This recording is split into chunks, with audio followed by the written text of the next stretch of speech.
action. Dennis Taylor, goalkeeper, England. So, Dennis Taylor, how was it like, with fans in the stadium this game? The Prime Minister, relaxing the curfew law, and Desmond McKenzie giving the okay for fans to be in the stadium. Well, I think it has been uplift in terms of the fans.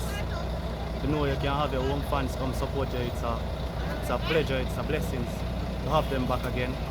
And it's also a good thing for us and for our country as well, to know that we can able to play and the curfew is not so much on us again. Okay, the game ended 0-0. You guys also got a penalty. What was the feeling like though? With shots coming after you, you're making saves after save. It was okay. We train for it every day, so we just have to go out there and execute.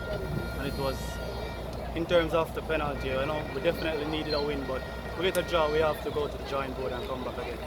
All right, thank you very much, and I hope you guys will, continue on this path and win some games. All right, cheers.